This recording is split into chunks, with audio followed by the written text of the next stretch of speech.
Está escribiendo Pablo a los hermanos de esta iglesita de Filipenses, dice: doy gracias a mi Dios siempre que me acuerdo de vosotros, siempre en todas mis oraciones, rogando con gozo por todos vosotros, por vuestra comunión en el Evangelio desde el primer día hasta ahora. Estando persuadido de esto, que el que comenzó en vosotros la buena obra, la perfeccionará hasta el día de Jesucristo. Amén. Cuando pensamos en la obra de Dios en nuestras vidas, no sé qué es lo que tú piensas, pero Dios piensa en nosotros y en nuestras vidas más que lo que nosotros mismos pensamos. Me voy a explicar. Cuando tú aceptaste a Jesús y diste tu vida al Señor, eso es algo que Dios se lo tomó muy en serio. Y se lo tomó tan en serio que hizo de nuestras vidas pues un proyecto, ¿no? Es como que hizo de tu vida un proyecto. Te cogió y dijo: voy a hacer algo hermoso con esta persona. No importa cómo hayas llegado, no importa cómo viniste al Señor, pero en su mente, en su corazón, siempre estuvo y siempre está Él trabajar con nosotros. Por eso hablamos de que estamos en un proceso, estamos en el proceso de Dios. No es una cuestión solamente de que Jesús te salvó para llevarte al cielo, que también, si llegamos, sino que Jesús te salvó también para trabajar en tu vida, para trabajar en mi vida. Por eso dice aquí el apóstol que está persuadido del que comenzó en vosotros una buena obra. Jesús, cuando tú entregas tu vida, empieza en ti una buena obra buena, no una obra mala, sino una obra buena. ¿Qué tiene que ver? ¿De qué consiste esa obra? Pues en transformar nuestro carácter, transformar nuestro interior para hacernos semejantes a Jesús. Ese es el plan de Dios. No sé si tienes otro plan en tu cabeza, pero el de Dios es ese contigo. Ese es el conmigo. Por eso dice aquí el apóstol que el que empezó, se lo tomó en serio. Dios se toma en serio tu vida y mi vida. Más de lo que tú te lo tomas. Más de lo que yo me lo tomo. Es como los padres, ¿no? Con los hijos. Los padres siempre tienen buenos planes para los hijos, ¿no? ¿O no? A veces tenemos mejores planes que los que ellos tienen consigo mismos. ¿A qué sí? Tú tienes un plan, quieres que crezcan, que maduren, que estudien, que sean mujeres y hombres de valor. Sin embargo, ellos están pensando en otra cosa, ¿o no? Con 10, 12 años, 15 años están pensando en el fútbol, están pensando en la play, están pensando yo qué sé. Pero no están pensando para nada en el futuro. En el futuro piensa los padres, ¿no? Y entonces, ¿qué pasa? Que los padres somos los que achuchamos a los hijos, ¿verdad? Somos los que empujamos a los hijos para que alcancen la meta, para que alcancen el proyecto, porque si tú dejásemos a los hijos, por ellos mismos nunca harían nada. No irían ni al cole. ¿O sí? ¿Tú crees que algún niño iría al cole si te dejases elegir? Tú pregúntale mañana a Yosune: Yosune, ¿quieres ir al cole? Te dirá: no, hoy no. Mañana igual sí, pero hoy no. Dios trabaja así con nosotros. Aunque nosotros no queremos ir al cole, Él nos empuja a que vayamos al cole. Aunque nosotros no queremos madurar, Él nos empuja para que maduremos. Aunque nosotros no queremos crecer, ni queremos cambiar, Él nos empuja. Porque dice aquí que el que comenzó en vosotros la buena obra, trata de perfeccionarla hasta el día de... ¿Cuál es el día de Jesucristo? El día de Jesucristo es cuando Cristo vuelva. O cuando tú te vayas, una de dos. Aquí te puede pasar dos cosas: o que te mueras antes de que Jesús venga y te vas al cielo, o cuando viene Cristo te arrebata. No hay más. Entonces, hasta ese día, hasta el día que tú partas de este planeta, de esta tierra, Dios estará trabajando como Padre trabaja con el Hijo. Porque si no, como dice Hebreos, seríamos bastardos. Si nuestro Padre no se preocupase de nosotros, tú imagínate un padre o una madre que no se preocupa de sus hijos. ¿Qué padre es ese? Que no vista a su niño, que no le lleva al colegio, que no le educa. ¿Qué opinamos de ese padre? Decimos, ese padre hay que quitarle la paternidad. Vamos a llamar a los servicios sociales que se lleven a este niño, porque esos padres no están cuidando de él, ¿no? Tú imagínate que Dios no cuidase de nosotros. ¿Qué padre sería? Mal padre, malo. Pero dice la Biblia que Dios es buen padre. Jesús dijo, en el cielo tenéis un padre mejor que cualquier padre que hayáis tenido en el mundo. Mejor. Nuestro Padre Celestial es mucho, mucho mejor. Claro, es mucho, mucho más exigente también, eso es cierto, ¿verdad? También es mucho, mucho más, ¿cómo decir? Tiene expectativas mucho, mucho más grandes con nuestras vidas. Por eso es que el Señor nunca nos deja. Tú te quieres relajar y Dios no te deja relajarte. Tú te quieres acomodar y Él no te deja acomodarte. Tú quieres dejar de venir a la iglesia y Él no te deja que venga. ¿Por qué? Porque como buen padre sabe lo que nos conviene, sabe lo que nos hace bien. Por eso aquí dice el apóstol, estoy persuadido, estoy convencido de que Dios no va a desistir. Escucha, Dios nunca desiste contigo. Dios nunca desiste conmigo. Te puedes incluso hasta apartar del Señor y te vas para allí, te vas para allá, pero Él no desiste. Y te estará buscando, y te estará siguiendo, y te estará llamando. ¿Por qué? Porque Él se ha comprometido contigo. Es algo que nos cuesta entender, ¿verdad? ¿Sabes por qué nos cuesta entender esto? Porque nosotros no somos así. Nosotros no somos tan fieles como Él. Nosotros a veces tomamos una decisión y luego tomamos otra, ¿verdad? Nosotros nos comprometemos con una cosa y luego al día siguiente ya nos olvidamos del compromiso. ¿A que sí? Nos pasa con todo. Fijaros cómo está hoy en día el matrimonio. La gente se casa para 1 mes y 2 meses, ¿no? No hay sentido de compromiso. No hay ningún sentido. Y pensamos que Dios es así, que como que Dios se olvida, ¿no? Que se olvida de ti, que se olvida de mí, que se olvida de las promesas, que se olvida de lo que ha dicho. La Biblia dice, Dios no es hombre para que mienta. Dios no es como tú. Métetelo en la cabeza. Dios no es como tú, ni como yo. Para nada. No nos parecemos en nada. Para nada. Él tiene otro corazón, tiene otro pensamiento, tiene otra voluntad, que es inquebrantable. Por eso es que el Señor nos sigue y nos persigue toda la vida. Es cierto que cuando uno toma sus decisiones, Dios te va a dejar, claro que sí. Pero mientras Él pueda, te seguirá y te perseguirá. Para que no abandones, para que no lo sueltes, para que no te apartes, para que no pierdas la fe, para que no pierdas la confianza. Es verdad, como decía Merche al principio, que hay momentos en la vida que vienen difíciles, ¿verdad? Duros, momentos duros de enfermedad, de que pierdes seres queridos, pierdes el trabajo, yo qué sé, pierdes hasta la fe. Pero aún y ahí Dios está contigo. Aunque no lo sientas, no importa, aunque no lo sientas, Dios, ¿por qué? Porque se ha comprometido seriamente con tu vida. Dice aquí, el que empezó la buena obra no la va a dejar. No la va a dejar. Y quiero ilustrarte esto con un pasaje que está en el Antiguo Testamento, vamos a ir, que es muy bonito y que yo creo que ilustra muy bien qué es lo que Dios tiene en mente cuando piensa en nosotros.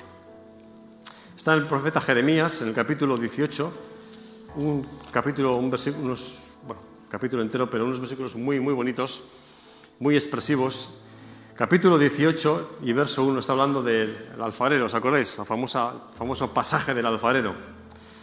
Dice entonces, capítulo 18 de Jeremías, verso 1, que vino palabra de Dios a Jeremías diciendo: levántate y vete a casa del alfarero y allí te haré oír mis palabras, allí te hablaré. Descendí a la casa del alfarero y aquí que él estaba trabajando sobre la rueda. Y la vasija de barro que él hacía, escucha lo que dice aquí, se echó a perder en su mano. Y volvió y la hizo otra vasija, según le pareció mejor hacerla. Entonces vino a mí palabra de Dios diciendo: ¿no podré hacer yo con vosotros como este alfarero, oh casa de Israel? Dice el Señor. He aquí que como el barro en las manos del alfarero, así sois vosotros en mi mano, oh casa de Israel. He estado investigando esto de los alfareros. ¿Sabéis? No sé si lo sabéis, pero en el Oriente, ahora en los países de Oriente Medio, todavía se trabaja el barro como en tiempos de Jeremías. No ha cambiado mucho. Utilizan la rueda, 2 ruedas, ¿verdad? Una gira abajo, otra gira arriba, y se utiliza lo mismo. Se coge el barro y se trabaja sobre la rueda esta, ¿no? ¿Y por qué se usaba el barro? Pues se usaba el barro porque era muy barato. Porque el metal era caro, tener un vaso de metal era muy caro, y tener un vaso de cuero pues se les estropeaba. Entonces utilizaban mucho en tiempos de Jeremías, estamos hablando 2500 años para atrás o más, se utilizaba, y digo que todavía lo siguen utilizando, ¿no? Se utilizaba porque era barato y se utilizaba también porque era muy fresco. El barro, los vasos de barro, las vasijas, mantenían el agua fresca. Y claro, en el Oriente, con el calor que hace, pues era de agradecer, ¿vale? ¿Cuál era el problema? Que se rompían fácil. Si se te caía el vasito, pues se te rompía. Por eso tenían tanto cuidado con los vasos y con las tinajas y con las vasijas. Había que tener cuidado porque eran muy frágiles. Y entonces, aquí, de hecho, dice la historia que no solamente había alfareros, sino que los reyes, David, Salomón, reyes de Israel y otros reyes, tenían gremios de alfareros, un montón de ellos que trabajaban solamente para el palacio, porque había que hacer muchas vasijas, había que hacer muchos vasos, y porque se rompían muchos, ¿no? Y entonces había que reponer. Entonces había casi una escuela de alfareros. Pero aquí, donde le manda Dios a Jeremías, parece que era un alfarero que trabajaba solo, ¿no? Entonces quiero que te fijes en algunas cositas. Bueno, antes de nada, os voy a explicar cómo iba esto. Se cogía la arcilla y había que pisarla mucho para que se ablandase. Si no, no se podía trabajar con ella. Ya habéis utilizado una vez la plastilina de vuestros hijos, ¿verdad?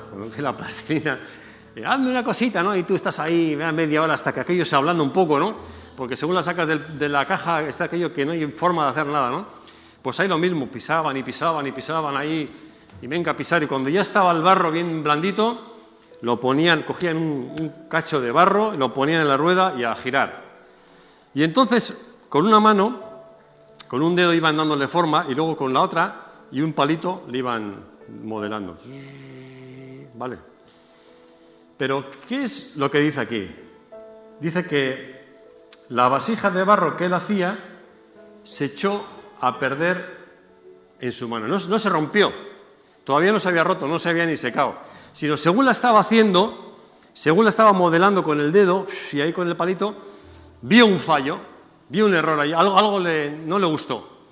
¿Por qué? Porque a veces no se quedaba bien compactado, entonces el alfarero, según va haciendo, ya sabe cómo va a quedar. Sabe si ese barro tiene alguna impureza, sabe si ese barro hay alguna zona que no se ha quedado bien aplastada, entonces le va a entrar aire. Entonces, él, según va haciendo, ya va viendo. Y dice que según estaba haciendo, ¡pum!, lo aplastó. Lo ha echado a perder. ¿No le gustó? Imagínate, está ahí, no me gusta, vuelta a empezar. Mira, va dando ahí para arriba, para abajo. No me gusta. Vuelta a empezar. Lo aplasto otra vez todo, ¿no? Y esto es muy significativo de cómo Dios hace las cosas en nuestra vida, ¿no? Dios va trabajando con nosotros y hay momentos en que ve cosas que no le gustan, ¿no? Y dice, no está quedando bien.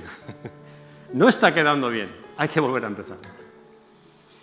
Dios trabaja contigo y de repente te vas en una circunstancia en la que Dios te dice, no, aquí esto no, tienes que solucionar este problema, ¿verdad? Tienes que tratar este asunto en tu vida, tienes que pararte aquí y tienes que tomar una decisión, porque si seguimos adelante, se va a romper. Si sigo adelante sabiendo que hay una impureza ahí, sabiendo que hay una piedrita metida, en cuanto lo meta al horno se me va a estallar y no va a aguantar. Así que fijaros cómo Dios trabaja, ¿no? Como el alfarero. Y es muy significativo, ¿no? ¿Por qué? Porque tú, cuando coges el tocho este de arcilla, ahí no hay nada. ¿Tú qué ves ahí? Tú imagínate, coges el montón de arcilla, ¿y qué es eso? Un montón de barro. Jeremías, ¿qué veía? No veía nada.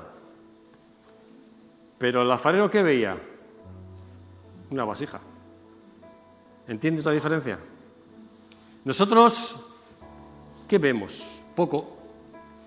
Cuando Dios está trabajando en nosotros, Dios está trabajando en un proyecto con nuestras vidas.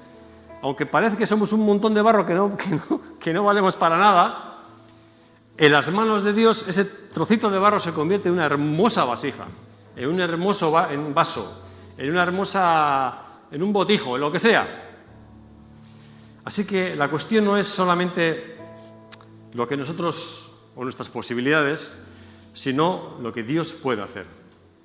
Y vuelvo al pasaje del Nuevo Testamento. La buena obra que Dios ha empezado en vosotros la terminará. Piensa en el alfarero cuando pienses en Dios. Y piensa en ti como ese pedazo de barro.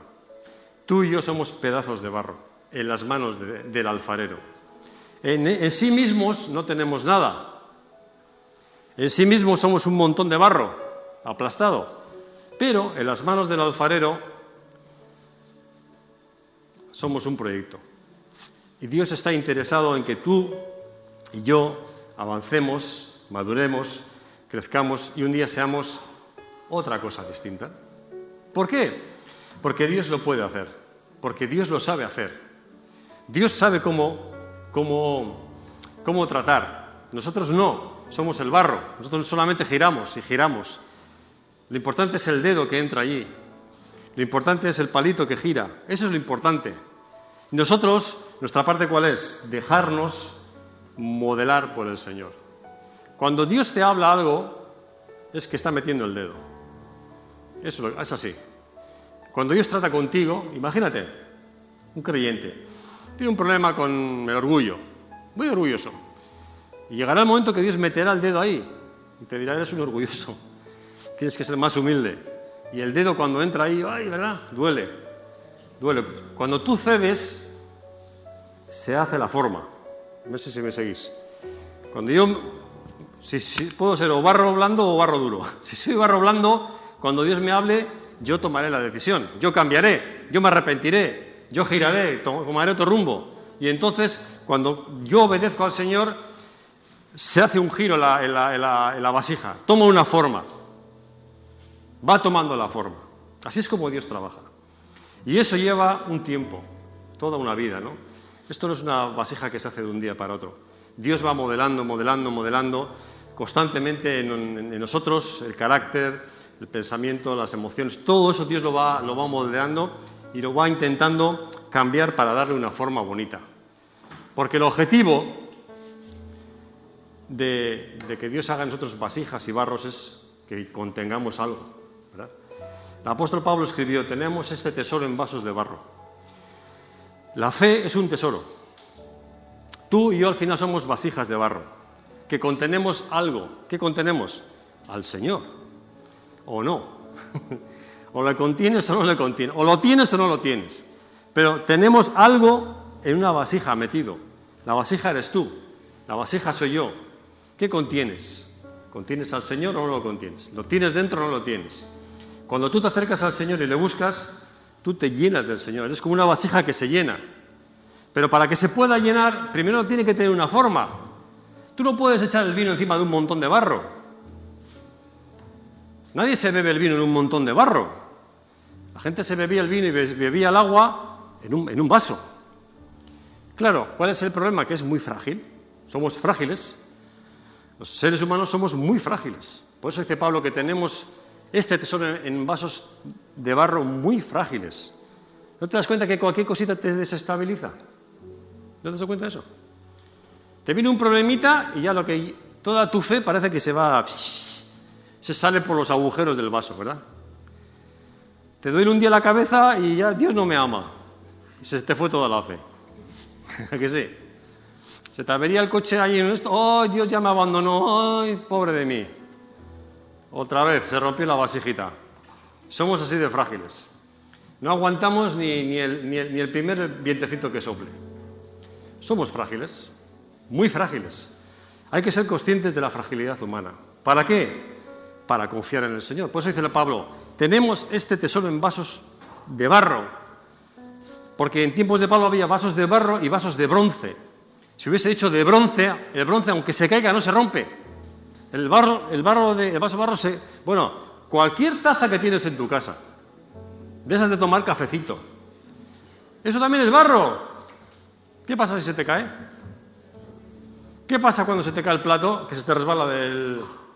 ¿Verdad? Estás ahí fregando y ¡plam! Se rompió el plato. ¿Por qué? Porque es de barro. Si fuese de bronce no se rompería. Debilidad. Muestra debilidad. Y Pablo dice, somos muy débiles. Tenemos que confiar mucho en el Señor. Tenemos que depender mucho del Señor porque en nosotros mismos no está la cosa. La cosa está en el Señor. Tú y yo al final somos recipientes, vasos de barro, nunca te olvides. Que Dios cuida, es verdad, porque el vaso de barro se cuidaba mucho. Había que tener mucho cuidadito de moverlo, de manipularlo. Pero Dios tiene buen cuidado del vasito, no te preocupes. Él va a tener mucho cuidado con el vaso, tiene mucho cuidado contigo, tiene mucho cuidado conmigo, porque sabe cómo somos. A veces en nuestro orgullo pensamos, no, yo, porque, yo ya... No. Viene el diablo y la primera que te dio ya no estás. No aguantamos ni el primer ron. Entonces, como digo, vamos a dejarnos moldear por el Señor, ¿no? Vamos a dejar que Él trate con nosotros.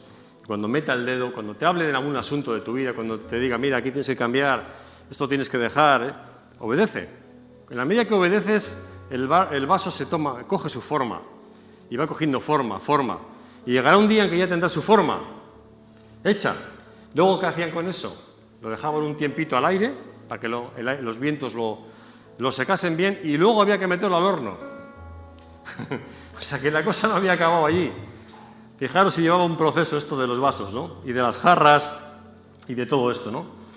Y ya cuando nos mete el Señor en el horno de fuego, ya eso...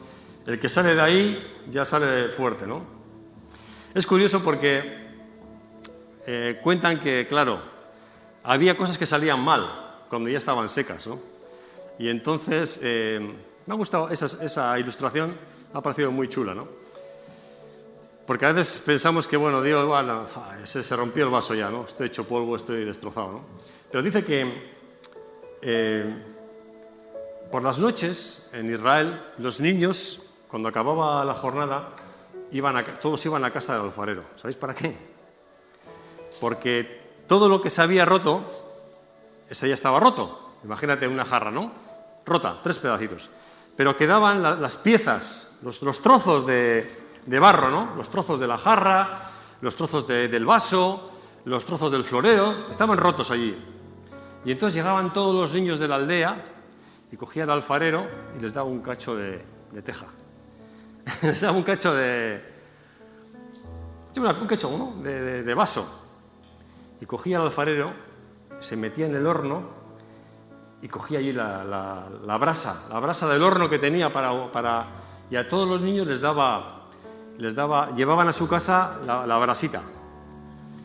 ¿Sabéis para qué? Para hacer el fuego, para que las familias tuviesen el fuego para hacer la cena y para iluminarse. Y iban todos ahí los peques, cada uno con su trozo de teja, ¿verdad? Llegaban a casa con mucho cuidado para no quemarse. Y digo, fíjate cómo es el Señor, ¿no? Hasta con un cacho de teja puede hacer algo, ¿no? A veces nos sentimos como como vasos rotos, ¿no? Decimos, estoy hecho polvo, ¿no? Pues fíjate, aunque estés hecho polvo, aunque te sientas un vaso roto, todavía vales para llevar fuego. Todavía vales para calentar. Todavía vales para alegrar a todas estas familias que había allí en las aldeas. ¿Cómo es el Señor, verdad? Aún con los trozos rotos, Dios todavía bendecía a las familias. Qué bonito, ¿no? Estábamos hablando de procesos, ¿no? Que es lo que en esta tarde traía a la cabeza. Y esos son procesos de Dios. Estaba pensando que todos los personajes que aparecen en la Biblia al final han vivido procesos con el Señor pero procesos que tuvieron que vivir solos. Esto también es importante, ¿no? Hay cosas que en tu vida con el Señor que tú vas a tener que pasar solo y sola. Acuérdate de esto.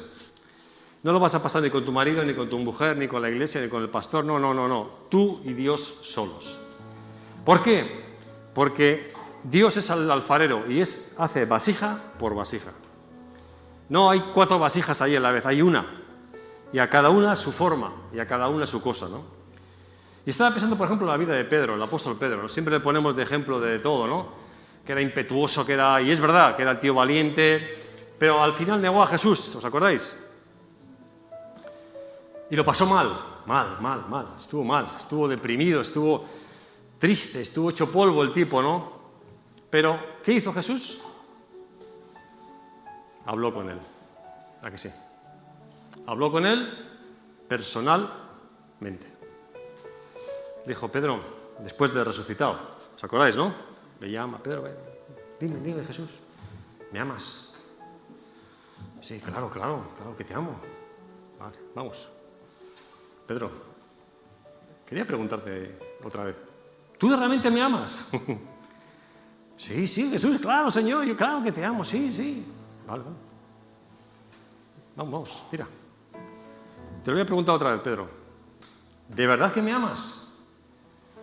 Sí, Señor, te amo, tú sabes, ¿no? Y ahí cuando ya Pedro se rompe, ¿no? Y se quebranta. Y entonces Jesús le dice, vale, pues ahora cuida de mi gente. Me sorprende cómo Jesús trata a las personas, ¿no? Porque podía haber juntado a los 12, ¿a que sí? Venid, los 12, venid. Vamos a ver. Pedro, me negaste 3 veces, ¿te acuerdas? Vale, pide perdón. Pídeles perdón a estos. Y todos, sí, Pedro, pide perdón. Sí, pero si llega a hacer eso, todos tienen que haber pedido perdón. Porque allí uno le negó, pero los otros ni estaban. Uno por lo menos estaba. Estuvo para negarle, pero el resto dice que no. Excepto Juan, que fue un tío muy valiente, el resto no. Debajo de las piedras.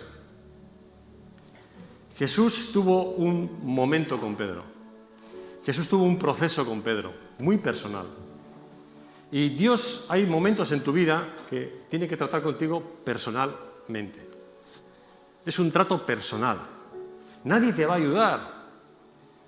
No me busques ni a mí. Yo no voy a tener ni la respuesta para eso. Son tratos personales.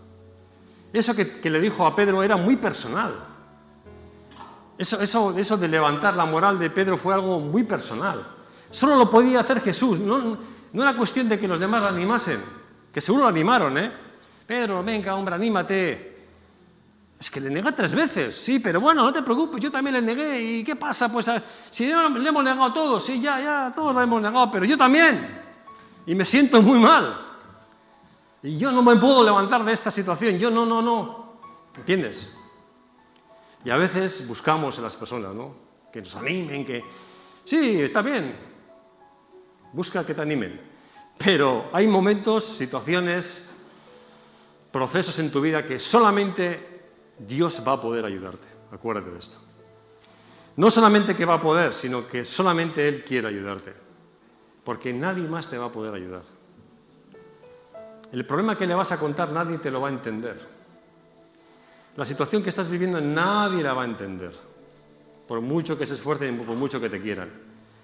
Pero hay esperanza. Tenemos uno que nos entiende. Y a Él sí que puedes ir. Y hermanos, en esos momentos en que Dios nos trata, es cuando más crece nuestra fe. Es cuando más maduramos. Busca la Biblia. Busca. Todos tuvieron eso. Abraham, el padre de la fe. Fíjate lo que Dios trató con Abraham. Abraham y él. Allí no había nadie más. Allí no había pastores. Allí no había líderes. Allí no había nadie. Abraham y él. Pum. Vete para aquí, vete para aquí. ¿Qué dice la Biblia? Y fue llamado Abraham amigo de Dios. ¿A quién le llama Dios amigo en la Biblia? ¿A quién? A nadie. Abraham solo. ¿Por qué? Porque ahí hubo trato de Dios. Ahí hubo procesos de Dios con Abraham muy personales. No estaba ni Sara allí. No estaba ni su mujer siquiera. Estaba él solo. Con Moisés lo mismo. La zarza. ¿Quién subió a la zarza ardiendo con Moisés? ¿Subió su mujer? No. ¿Subió su suegro? No. ¿Subió el perro de las ovejas? No dejó subir ni al perro, él solo. Y frente a la zarza, ¿te acuerdas? Ardiendo, ¿quién eres? Y soy yo, el que soy. Tienes que ir a Egipto. Es un trato de Dios. Si no, ¿cómo sales tú de ahí, de un monte y dices que has visto una zarza que no sé qué? Te tratan por loco. Te tratan por loco. No, Dios me ha hablado. ¿Y cómo te ha hablado? No, un arbusto que ardía, pero no se quemaba. Ah, vale. ¿No sería un ovni que viste que descendió? ¿No sería un... ¿De dónde sacas? ¿De dónde sale la fe que fue capaz de sobreponerse a todo, plantarse delante del faraón, el rey más poderoso de la tierra en aquel sitio, en aquel momento, y decirle, me voy con todos estos? ¿Quién hace eso? ¿Quién hace eso? Si Dios no ha tratado con él. ¿Quién? Y encima lo buscaban por asesino. Acuérdate. Porque Moisés salió huyendo de Egipto acusado de asesinato. Y ahora regresa y dice, me llevo a estos 2,5 millones de esclavos que tienes. Vamos, déjame salir, faraón. ¿Quién hace eso? Si Dios no ha tratado con él. Y José lo mismo. ¿Quién puede hacer lo que hizo José? Perseguido, a la cárcel, esto, lo otro, y al final bendice a todos. ¿Cómo? Porque Dios le habló. ¿Te acuerdas? Cuando se dice, no, mira, son tus hermanos. No, tú estás aquí por esto. A ti te vendieron, tú lo has pasado tan mal para llegar aquí, porque yo te tenía que traer aquí. Tenías que ser el primer ministro de Faraón para este momento. Y eso es lo que hablamos cuando Dios tiene plan con nosotros. Trabaja con un, ¿entiendes? Con un diseño. Quiero hacer esto contigo, quiero cambiarte en esto, quiero moldarte en esta situación, en esta manera, en esta forma de tu vida, y para eso necesita meter a veces el dedo. Así que cuando estés en los procesos de Dios, tienes que estar con el Señor. ¿Vale? Todos sabemos, ¿no? Momentos que vivimos estos, ¿a que sí? Y dijo, esto... Es que no puedo hablar ni con nadie esto. Es que ¿quién me va a entender? Es que si esto solamente es una cosa que Dios me puede entender y me puede ayudar a superar esta situación, a vencer esa tentación, a vencer este temor, a vencer esta situación, a entender esto. Solo Él, si me ayuda Él. El apóstol Pablo, ¿os acordáis? Perseguidor de la iglesia. Dice que iba a Damasco con la espada fuera ya para matar cristianos. Y en el camino de Damasco Jesús se le aparece, ¿te acuerdas? Y lo tira del caballo. Y ahí Jesús trata con Pablo. ¿Y Pablo qué dice? Señor, ¿quién eres? ¿Y qué le dice Jesús? Soy yo, Jesús, al que tú persigues. Qué fuerte, ¿no? Estás matando a hijos míos, Pablo. Te has metido con el que no debías. Estás pegando patadas a un clavo. Te vas a hacer daño. Y de esa experiencia sale un Pablo nuevo. ¿A que sí? El Pablo que iba a Damasco a perseguir cristianos acaba en Damasco predicando de Jesús. ¿Qué te parece? ¿Quién habló con Pablo? ¿Habló Pedro con Pablo? ¿Habló Juan con Pablo? ¿Habló algún apóstol con Pablo? ¿Quién habló con Pablo? Dios mismo. ¿Te das cuenta por qué a veces es necesario que el trato de Dios sea tan personal? Porque si no, no hay otra forma de que cambiemos. No hay otra forma de que lo entendamos. No hay otra forma de que lo superemos. No lo hay. No lo hay. Pero cuando Dios interviene, es poderosamente efectivo. Eso también es cierto. En Pablo fue espectacular. Pedro se levantó con una energía nueva de allí, de esa charla, ¿no? Y allí le vemos el día de Pentecostés. ¿Quién es el que sale ahí a predicar de Cristo? Es Pedro. ¿Quién da el primer discurso? ¿Quién da el primer sermón? Es Pedro. Es él, el que le había negado. ¿Te acuerdas? Y cuando predican y lo llevan preso por haber sanado a aquel cojo, le dicen los sacerdotes y todos los líderes, dicen, tenéis que dejar de hablar de Jesús. Callaros, os ordenamos que no prediquéis. ¿Y qué le dice Pedro y Juan? ¿Sabes lo que te decimos? Que no podemos callarnos y dejar de decir lo que hemos visto y oído. No nos vamos a callar. Días antes no le conozco, ¿te acuerdas? Tú eres cristiano, ¿verdad? No. Tú eres cristiano. No, yo no. Sí, te hemos visto con Jesús. No, será otro. ¿Y ahora qué dice? No me voy a callar. ¿Qué ha pasado? ¿Qué ha pasado? ¿Qué ha pasado ahí? Algo ha pasado, ¿no? De no saber quién es Jesús a decir, yo no me callo. Pues encarcélame.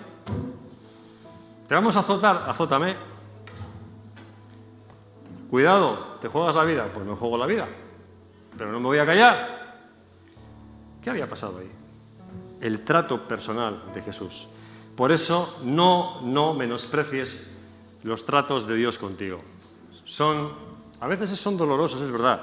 Cuando Dios te habla muy personalmente, ¿verdad? Uno siente ahí una congoja y puede sentir una carga, pero es bueno que Dios te hable, es bueno que Dios trate contigo.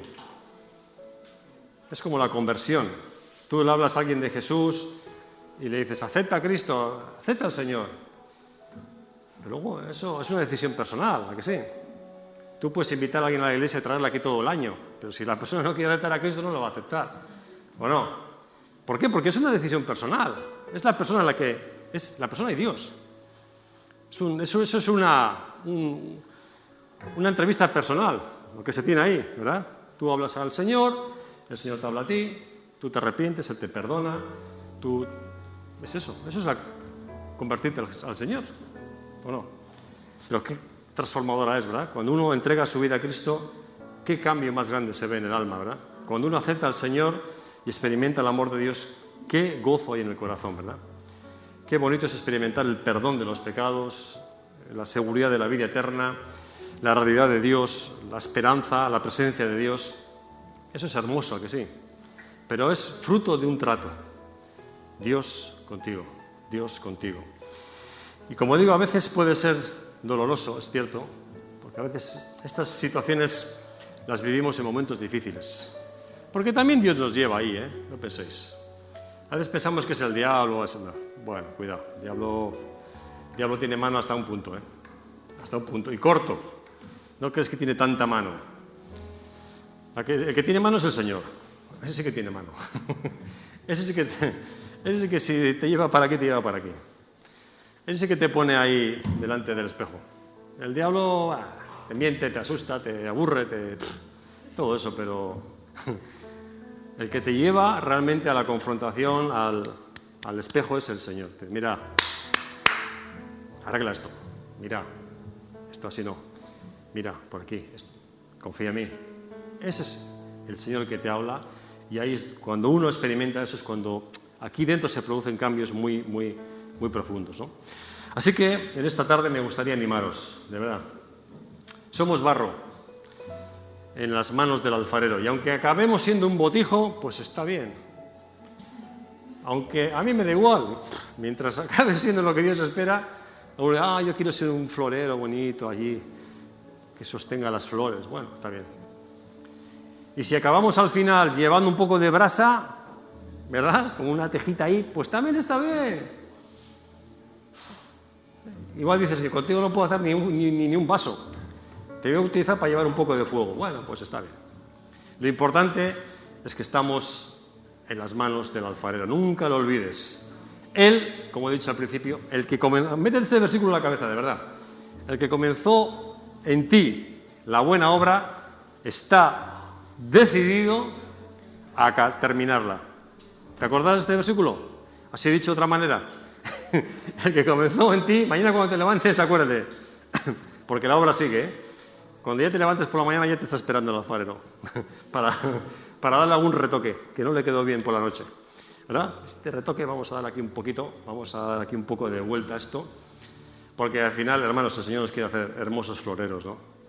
Quiere hacernos vasos, como dice, vasos de gloria. Y cuando uno está moldeado bien, pues también contiene más del Señor, ¿o no? Cuando uno ha sido más tratado por el Señor, también tenemos más bendición y damos más bendición a otros. ¿No es cierto? Porque ¿para qué valen los vasos? Para dar de beber, ¿a que sí? Para contener agua, para contener vino, para dar frescura, para que otros puedan beber, solemos decir, ¿no? Que otros puedan beber de mi vida, ¿no? Pues todo eso, primero hay que darle la forma, hay que darle su sentido, ¿no? Y como digo, pues si acabamos siendo floreros, pues floreros, si acabamos siendo vasijas, vasijas, vasos, vasos, botijos, botijos, lo que el Señor quiera. Lo importante, allí, en la rueda. ¿Amén? Vamos a ponernos en pie y vamos a orar al Señor para que en esta semana, si entras o estás quizás en este momento viviendo un proceso de estos, puedas recibir del Señor también el ánimo que necesitas, puedas recibir también la fe que necesitas, la esperanza que necesitas, la fuerza que necesitas, porque a veces esos procesos son duros, yo lo sé, hay momentos en la vida que uno lo pasa mal, ¿verdad? Estás ahí muy agobiado, muy agobiada, pero tú confía en el Señor. Amén. Amado Jesús, te damos gracias en esta noche, en primer lugar por tu maravillosa presencia en este lugar. Tú nos has congregado aquí. Podíamos estar en cualquier lugar de este mundo, pero estamos aquí, en tu casa, alabándote, bendiciéndote, meditando en tu palabra, reflexionando en ella. Gracias, Señor, por el tiempo que hemos podido alabarte, elevar a ti nuestras oraciones a través de la música, de las canciones. Muchas gracias por ello, Señor. También te damos gracias por tu palabra. Te pedimos ahora que tu Santo Espíritu pueda trabajar en nuestras vidas, pueda traer revelación a nosotros de lo que hemos escuchado. Sabemos, Señor, que estás empeñado con nosotros, estás empeñado en hacer de nosotros vasos, vasijas, para honra, para gloria. Padre, y esto también nos asombra, saber que a pesar de lo que somos, de nuestras debilidades, de nuestras flaquezas, tú te has comprometido seriamente con nuestras vidas y no nos dejas. Gracias por esa fidelidad tan grande que tienes con nosotros. Gracias por ese amor tan grande que nos manifiestas día tras día. Te pedimos ahora que nos ayudes a ser este barro blando en tus manos. Señor, danos esta humildad para ceder.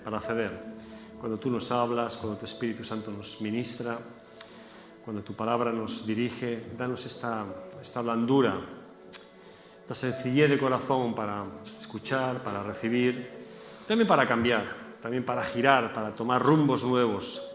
Queremos madurar en la fe, queremos crecer en la fe, queremos ser estos vasos, estas jarras de bendición, de gloria. Ayúdanos tú. Y yo en este momento también, si hay algún hermano o hermana aquí que está viviendo un proceso de estos personales, momentos difíciles de lucha, de quebranto quizás, de no entender las cosas, de estar esperando en ti. Yo te pido que en el nombre de Jesús tú en esta noche tú vengas ministrando a cada uno, vengas animando a cada uno, vengas fortaleciendo a cada uno, Padre, y puedan salir de esta reunión motivados, puedan salir de esta reunión fortalecidos en ti, con una expectativa nueva, Señor, con esperanza de que el sufrimiento no es en vano, sino que tú estás al mando de todo, y es tu mano, es el dedo del alfarero el que entra, es el dedo del alfarero el que moldea. Ayúdanos, Jesús, ayúdanos, queremos ser vasos de honra y de gloria para tu nombre. Te adoramos, Jesús. Pedimos también que tú nos perdones de todos nuestros pecados, errores, tantas veces que te fallamos. Que la sangre del Cordero de Jesús pueda cubrirnos en esta noche, Señor, y llevar toda culpa de nuestros corazones, toda carga que nos asedia, todo peso. Llévatelo, Padre, en el nombre de Jesús. Si hay algún enfermo entre nosotros, también sánalo ahora, Cristo. Si hay algún enfermo, tócalo, sánalo, levántalo en el nombre de Jesús, que pueda experimentar tu sanidad divina, que pueda experimentar tu toque poderoso, Padre. En el nombre glorioso de Jesús te lo pedimos. guíanos, condúcenos a tu buen camino, Señor, a tu buena voluntad, Padre, en el nombre glorioso de Jesús. Amén y amén. Pues nada, que el Señor os bendiga mucho, que os cuide, que os guarde y nos estaremos viendo. La semana que viene tenemos el Día Internacional de Misiones de Asambleas de Dios, así que estará aquí Alfredo Gómez, que es el director de misiones de la Fraternidad, estará compartiéndonos y también traerá un reportaje de nuestros misioneros. Y todos aquellos que queráis ofrendar para misiones, pues vamos a pasar también una ofrenda luego pues para obra misionera, ¿vale? Así que también os lo anunciaré por el WhatsApp, pero bueno, tendremos a nuestro querido Alfredo por aquí. Que el Señor os bendiga y os guarde.